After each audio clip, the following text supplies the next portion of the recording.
अस्सलामुअलैकुम, कैसे हैं आप सब लोग? ठीक ठाक है, खैरियत से हैं? यार मैं 2-3 दिन के बाद ही वीडियो लगा रहा हूँ। वो शंगीला सिटी के हवाले से ही है। बेसिकली हमारे वसीम साहब एक होते हैं व्यूअर। अस्सलाम वालेकुम वसीम साहब, कैसे हैं आप? ठीक है। वसीम साहब, आपने 2 सवाल किए थे कि फ़र्स्ट आपका सवाल था कि वहाँ पे शंगीला सिटी में अगर वो पोजीशन दे रहे हैं शंगीला सिटी वाले 11 जनवरी को, तो क्या वो पावर की कुछ फैसिलिटीज़ दे रहे हैं या नहीं दे रहे, या फिर आवाम को अपना ख़ुद इंतज़ाम करना पड़ेगा, सोलर पैनल्स वगैरह लगाने पड़ेंगे, या इस तरीके से कुछ करना पड़ेगा। दूसरा आपने सवाल किया था कि वहाँ पर जो है वो एंट्रेंस कहाँ से होगी। तो इन दोनों चीज़ों के जवाबात मैं आपको देने के लिए से आज ये वीडियो बना रहा हूँ। फ़र्स्ट पावर के ऊपर आ जाते हैं कि पावर की क्या वहाँ पे पॉलिसी इन्होंने जो है वो इम्प्लीमेंट करना है। तो पहले थोड़ा सा मैं आपको बैकग्राउंड उसका बता देता हूँ। पावर के लिए क्या है, जो के इलेक्ट्रिक है, कराची इलेक्ट्रिक कंपनी, हर घर पे जो बिजली पहुँचाती है उसकी ज़िम्मेदारी है। उनकी कुछ टर्म्स एंड कंडीशंस होते हैं, जिसके बाद ही वो सोसाइटी के ऊपर आपको अपनी इलेक्ट्रिसिटी प्रोवाइड करते हैं, ठीक है, लाइन देते हैं। तो उसमें फ़र्स्ट तो ये होता है कि जी आप अगर प्रोजेक्ट लॉन्च कर रहे हो तो सबसे पहले तो आप उनकी एनओसी ले लो, सही है। अगर आपने उनकी एनओसी ले ली है तो फिर दूसरी चीज़ आपने जो करनी होती है वो ये है कि उनके बताए हुए स्टैंडर्ड्स के मुताबिक पोल, वायर्स और जो ट्रांसफार्मर्स वगैरह का पूरा सेटअप है, पावर हाउसेस हैं, वो आपने प्रोजेक्ट के अंदर बनाने होते हैं। वो आते हैं, उनकी इंस्पेक्शन टीम आती है, वो उसको देखती है, चेक करती है, पूरा सर्वे होता है, सर्वे पास होता है, उसके बाद फिर आगे फर्दर काम होता है। तीसरी जो उनकी शर्त है वो ये होती है कि भाई आपकी सोसाइटी के अंदर 30% आबादी होनी चाहिए। 30% आबादी होगी, देन उसके बाद फिर वो जो है आपको प्रोवाइड करते हैं अपनी इलेक्ट्रिसिटी, सही है। तो अब 30% आबादी ब्लॉक ए और ब्लॉक बी की जब तक नहीं होती, जब तक इनके पावर के काम नहीं होते जो इन्होंने इंफ्रास्ट्रक्चर के ऊपर काम करना है, जैसे कि पोल में लाइट हो गई, पोल में वायर्स हो गए, या फिर ये अंडरग्राउंड जो है वो वायरिंग करेंगे, जो भी करेंगे, दोनों सिचुएशंस में वो उनको प्रॉब्लम नहीं होती। बस जो वायरिंग है वो उनके स्टैंडर्ड के मुताबिक होनी चाहिए। ये कहते हैं आपके के इलेक्ट्रिक वाले, ठीक है जी। अब आपको जो है ये दोनों चीज़ें बिल्डर प्रोवाइड करके देगा, बट अभी नहीं, शुरू में नहीं करेगा। उन्होंने ये कहा है कि जो इंफ्रास्ट्रक्चर का काम है उनका, शंगीला सिटी वालों का, वो एमएल बिल्डर एंड डेवलपर कहता है कि जी हम आबादी वहाँ पे रहे, आवाम रहे, और उसके साथ साथ हम ये काम करते रहेंगे, क्योंकि हम अपने वादे से नहीं मुकरना चाह रहे।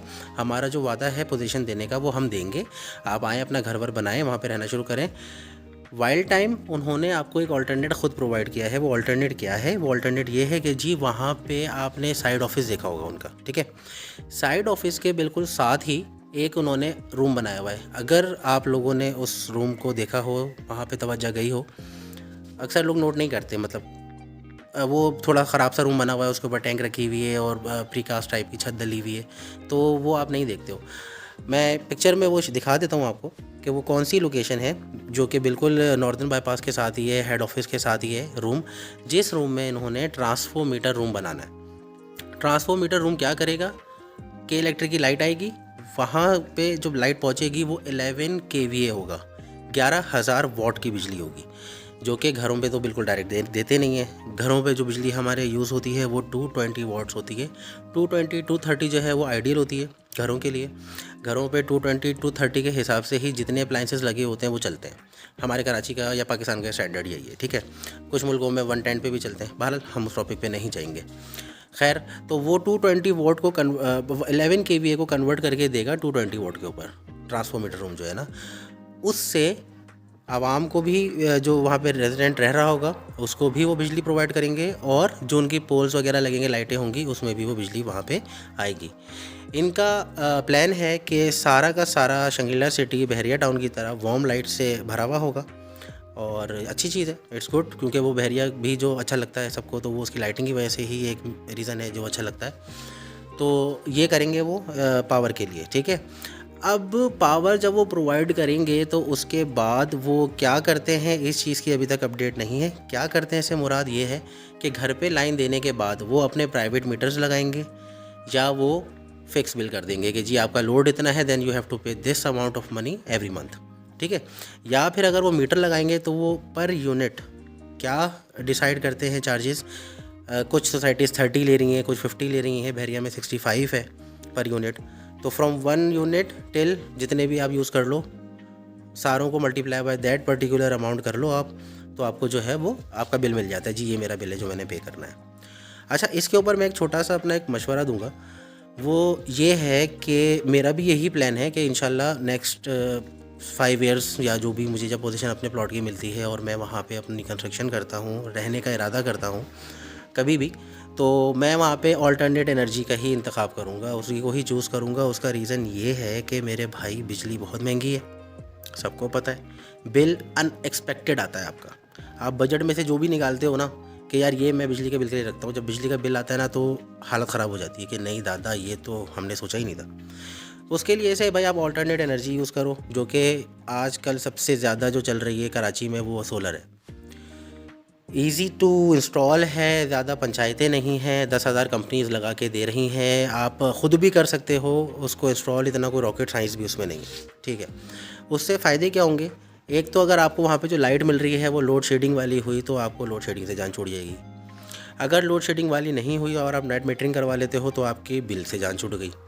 और अगर ये दोनों सिचुएशन नहीं हुई और फ्लक्चुएशन वाली लाइट हुई तो आपको फ्लक्चुएशन से भी इन्वर्टर आपकी अप्लाइंसेस को बचा के रखता है काफ़ी हद तक, ठीक है जी।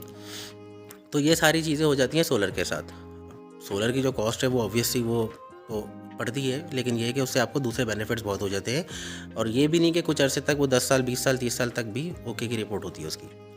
अच्छा, अब एक दूसरी चीज़ है जो बड़ी अच्छी है, शंग्रीला सिटी में ना हवा बहुत अच्छी चलती है। वहाँ पे जब आप साइड में किसी भी महीने में किसी भी दिन में चले जाते हो ना, आपको भरपूर विंड मिलती है वहाँ पे। तो अब तो विंड मिल्स आ गई हैं, तो विंड मिल्स जो है वो मैं आपको बताता हूँ कि किस तरीके की आ चुकी हैं, जो कि आप रेजिडेंशियल में लगा सकते हो, ज़रूरी नहीं है कि कमर्शियल आप लगाओ। इसकी परमिशन लेनी पड़ेगी, ऑब्वियस सी बात है, बिल्डर से, सोलर के लिए भी और विंड के लिए भी। तो आप विंड टरबाइन लगा लो, उसमें ये क्या होगा कि सूरज की आपको जो है ना वो टेंशन की बात नहीं है, हवा तो 24 घंटे चल रही है वहाँ पे, ठीक है। आप अगर अपना विंड मिल लगा लेते हो या विंड टरबाइन लगा लेते हो छत के ऊपर, तो रात में भी वो बिजली आपको प्रोड्यूस करके देगा और दिन में भी बिजली प्रोड्यूस करके देगा, तो आपकी यहाँ पे बड़ी ज़बरदस्त बचत हो जानी है। तो ये विंड मिल्स जो है वो टरबाइंस जो है वो आजकल आ रही हैं, ये लेटेस्ट भी हैं ओल्ड भी हैं जो आपको मिले। और मैं आप लोगों को एक बड़े मज़े की बात बताऊं कि कराची में, क्योंकि शंग्रीला सिटी कराची में है ना, तो अब आप लाहौर से इस्लामाबाद से इंपोर्ट कराते हो या कुछ भी है, एक थोड़ा हेक्टिक सा हो जाता है। उससे बचने के लिए मैं आपको ये एक वेबसाइट शेयर कर रहा हूँ, ठीक है, स्क्रीन पर आ रही होगी आपके। ये कराची बेस्ड है, NAD यूनिवर्सिटी के पास इनका ऑफिस है और ये आपको विंड का पूरा सेटअप लगा के देंगे। तो आप इनसे रब्ता कर सकते हैं पोजीशन मिलने के बाद कि जी मुझे विंड का काम करवाना है और विंड की टरबाइन लगवानी है ऑल्टरनेट इलेक्ट्रिसिटी के लिए, तो काइंडली असिस्ट मी, तो फिर वो आपको बिल्कुल कर देंगे सारे मामला, ठीक है जी। तो ये हो गया पावर से रिलेटेड सारा गुफ्तगू ना। अब दूसरा ये है कि जो आपको एंट्रेंस मिलेगी वो क्या है और कितनी होगी, कैसी होगी। ये शंग्रीला सिटी में 5 गेट लग रहे हैं, मुख्तलिफ़ जगहों से एंट्रेंस होगी, मुख्तलिफ़ ब्लॉक्स को वो गेट जो है वो टच कर रहे होंगे। जैसे मैंने अपनी लास्ट वीडियो में भी आप लोगों को बताया होगा, कार्ड में भी आप देख सकते हैं कि लास्ट वीडियो में मैंने आपको बताया है कि जी वहाँ पर बीच में जो पैचेस हैं उधर गोड भी हैं, कुछ ज़मीनें खाली हैं जो कि परचेज़ नहीं हैं शंग्रीला सिटी या ML बिल्डर की, तो वो उन्होंने छोड़े हुए पैचेस ना।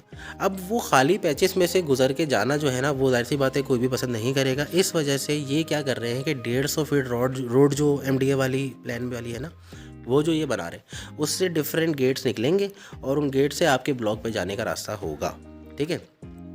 ब्लॉक A और ब्लॉक B की पोजीशन शुरू में मिल जाएगी, तो आई बिलीव कि गेट 1 जो होगा वो ब्लॉक A और ब्लॉक B को मिला रहा होगा, ठीक है जी। तो ये एंट्रेंस की बात है, सारी की सारी जो एंट्रेंस के लिए आपने पूछा था, तो वो ये है सीन सारा। तो मैंने कहा आप लोगों को अपडेट दे दूँ आज ये 2 चीज़ों का। वसीम भाई ने जो है वो बड़े पोलाइटली और प्यार से पूछा था, तो मैंने कहा चलें मैं आप लोगों को ये बता देता हूँ, ठीक है। अपना बहुत ख्याल रखिएगा और कोई सवाल हो तो पूछिएगा, ठीक है जी। अल्लाह हाफ़िज़।